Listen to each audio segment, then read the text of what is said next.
दोस्तों आज का टॉपिक है कि जब ब्रह्मांड शुरुआत में अंधकारमय था तो किस प्रकार से वहाँ इतना उजाला हुआ, इतना प्रकाशमय कैसे हुआ वो, और हमें इसके बारे में पता कैसे चला, तो ये आज की वीडियो में हम जानेंगे। तो दोस्तों आगे बढ़ने से पहले अगर आपने चैनल को अभी तक सब्सक्राइब नहीं किया है तो कब करोगे, कर लो। दोस्तों यूनिवर्स के शुरुआत के समय में लगभग 13.8 बिलियन साल पहले स्पेस के अंदर बिल्कुल डार्क था, क्योंकि कोई स्टार या गैलेक्सी या अन्य कोई भी प्रकाशमय पिंड उस समय था ही नहीं।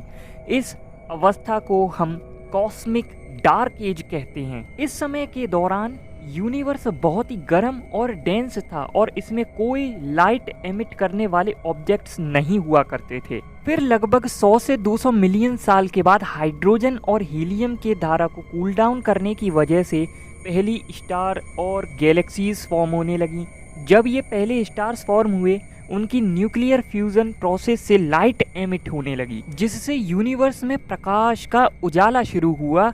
इसे रीआयनाइजेशन कहते हैं। ये प्रोसेस ग्रेजुअली चलती रही और यूनिवर्स के अंदर और भी स्टार्स गैलेक्सीज फॉर्म होते रहते थे। फिर इस प्रकार डार्क यूनिवर्स में से प्रकाशमय यूनिवर्स बना, जिसमें प्रकाशमय ऑब्जेक्ट्स जैसे स्टार और गैलेक्सी एग्जिस्ट करती हैं, और यही प्रोसेस हमें अब तक ऑब्जर्वेबल यूनिवर्स में प्रकाश का उजाला देता है। जेम्स वेब स्पेस टेलीस्कोप जैसे इंस्ट्रूमेंट हमें इन अर्ली स्टेजेस को समझने और स्टडी करने में मदद कर रही हैं। आप यहाँ सोच रहे होंगे कि ये हाइड्रोजन और हीलियम की धारा को कूल डाउन करने वाली बात आपको थोड़ा सा समझ में नहीं आई, तो उसको थोड़ा और एक्सप्लेन करता हूँ। यूनिवर्स के शुरुआती समय में बिग बैंग के बाद हाइड्रोजन और हीलियम गैस की धारा बहुत गर्म थी। जब ये गर्म गैस धीरे धीरे कूल डाउन होती गई, मतलब इसका टेम्परेचर कम होता गया, इस कूलिंग प्रोसेस के कारण गैस के पार्टिकल धीरे धीरे एक दूसरे से दूर चले गए और इसमें ग्रेविटेशनल अट्रैक्शन भी कम होती गई। जब गैस के पार्टिकल्स दूर चले जाते हैं तब उनमें प्रेशर कम होता जाता है और ग्रेविटेशनल अट्रैक्शन के कारण पार्टिकल्स एक दूसरे के पास आकर मिलते हैं। जब पार्टिकल्स एक दूसरे के पास आते हैं तब उनमें एक certain area of high density form होता है, जिसे हम डेंसिटी पर्टर्बेशन कहते हैं। जब ये डेंसिटी पर्टर्बेशन एक क्रिटिकल पॉइंट तक बढ़ जाते हैं तब ग्रेविटेशनल फोर्स उनमें सफिशिएंट होता है कि न्यूक्लियर फिजन प्रोसेस शुरू हो जाए और एक नया स्टार फॉर्म हो जाए।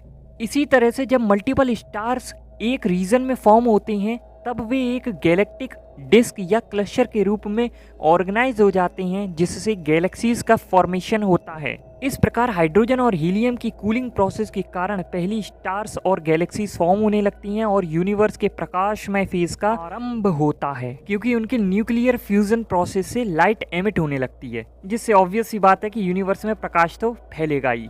इस प्रोसेस को रिकॉम्बिनेशन कहते हैं, जिसमें हाइड्रोजन और हीलियम के एटम्स इलेक्ट्रॉन्स के साथ कंबाइन करके न्यूट्रल एटम्स बनाते हैं। तो यहाँ हमने स्टार्स और गैलेक्सीज का फॉर्मेशन कर दिया, मतलब कि हमने ये देखा कि किस प्रकार से जो ब्रह्मांड है वो अंधकारमय से प्रकाशमय हो गया। परंतु समस्या अभी पूरी तरीके से समाप्त नहीं हुई और यहीं पे हमारा जेम्स वेब स्पेस टेलीस्कोप काम आता है। इस टेलीस्कोप का मुख्य उद्देश्य है कि यूनिवर्स की शुरुआती स्टेज को स्टडी करना, जैसे कि पहली गैलेक्सीज हो गए, स्टार्स हो गए, बाकी सब।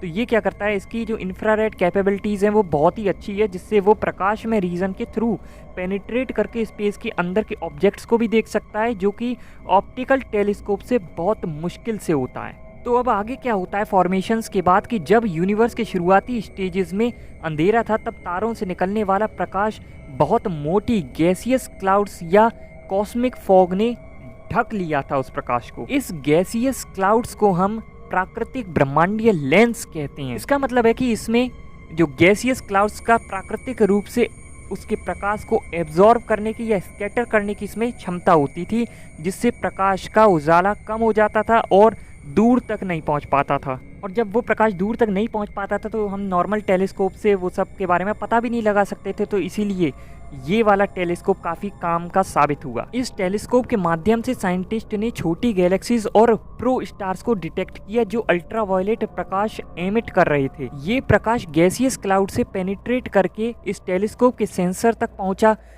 जिससे साइंटिस्ट को पहली गैलेक्सीज और अर्ली स्टार्स के ऑब्जर्वेशन मिल सके। ये ऑब्जर्वेशन ने हमें यूनिवर्स के शुरुआती स्टेज को समझने में मदद किया और नए इंसाइट्स भी प्रदान किए। तो इस टेलीस्कोप का प्रोसेस क्या रहा था, किस वजह से हम देख पाए थे उन ऑब्जेक्ट्स को जिन्हें हम पहले नहीं देख पा रहे? तो क्या होता है कि पेंडोरा क्लस्टर एक बहुत ही बड़ा गैलेक्टिक क्लस्टर है जिसे साइंटिस्ट ने जेम्स वेब स्पेस टेलीस्कोप के माध्यम से स्टडी किया है। इन क्लस्टर में कई गैलेक्सीज और डार्क मैटर होते हैं जो एक ग्रेविटेशनल फील्ड क्रिएट करते हैं। जब लाइट या प्रकाश इस ग्रेविटेशनल फील्ड के पास से गुजरता है तो इसका जो पाथ है वो बेंड हो जाता है, जैसे कि एक जो बोलिंग बॉल होती है उसे एक मैट्रिक्स पर रखा गया हो और उसके ऊपर दबाव डाला जाता है और मैट्रिक्स को एक कर्व प्रदान करता है वो। इस प्रोसेस को हम ग्रेविटेशनल लेंसिंग कहते हैं। इस कर्व्ड कॉस्मिक लेंस की वजह से जो भी ऑब्जेक्ट्स इस क्लस्टर के पीछे होते हैं उनका जो लाइट है वो बेंड हो जाता है।